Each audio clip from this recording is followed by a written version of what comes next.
Hello, I'm Andrew Smith from Treescape Certified Arborist, and welcome to this week's edition of the Green Review.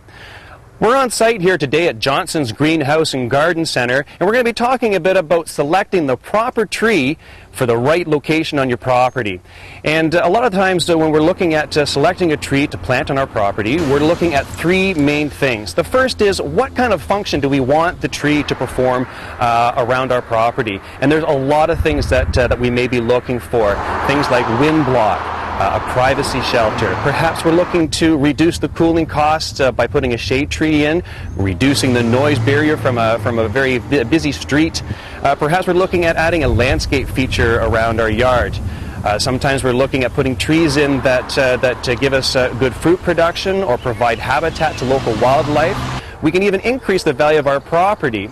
We also may be looking at soil retention or water absorption. No matter what the reason that we're looking for planting a tree, we want to make sure that we actually pick the right tree to suit that need. The second thing we want to be looking at is the form and the size of the tree. And there's all sorts of forms and sizes that these trees can take when they're mature.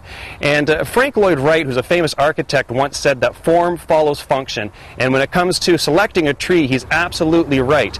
If we can get the proper form of tree to accommodate the actual function that we're looking to do, it makes the most amount of sense. So, for example, if we want to put a shade tree into our property to help reduce the cooling costs in the summertime, we want to make sure that we select a species of a tree that's going to grow to a good height and have a nice sized canopy on it that's going to give us lots of shade to accomplish what we want to do. And certainly by choosing a tree that has the form and size that we want, we're also going to decrease the amount of maintenance that we have to do on it because it already has the desired form that we're looking for. And as well, by having the tree that's already kind of self-maintained, it's going to increase the value that it has on your property.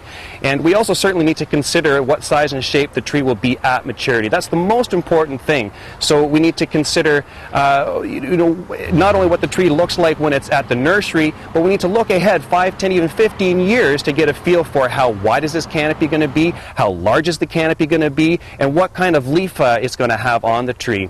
The third thing to consider is the actual condition of the site where we're going to be planting the tree. We need to make sure that the soil condition that it's going into is very fertile, it's a good rich topsoil, and that we're not planting the tree in an area that's been completely stripped away of its nutrients when it was landscaped. We're also looking at exposure to the sun and the wind, trees that can tolerate either heavy shade or heavy sun. We're looking at drainage issues, making sure that the area is either has adequate water or is actually dry enough to accommodate that particular species. We're looking at space constraints, not wanting to put too large of a tree in a very small area. We also want to consider future renovation or landscape features that we might be putting into our backyard so that we don't put something in that we're just going to have to strip away its root systems later on to accommodate something else.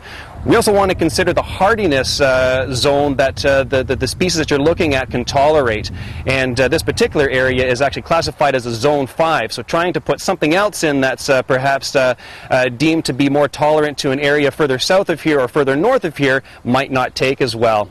The biggest thing to remember for the success of planting a tree is to simply take the time to research what you want to plant and where you want to plant it. It's certainly the best recipe for success. And that's all the time that we have for today's Green Review. Until next week, here's your point to ponder. Shade trees can make buildings up to 20 degrees cooler in the summer. Until next Friday, I'm Andrew Smith. The Green Review is brought to you by Treescape Certified Arborists. We bring trees to life.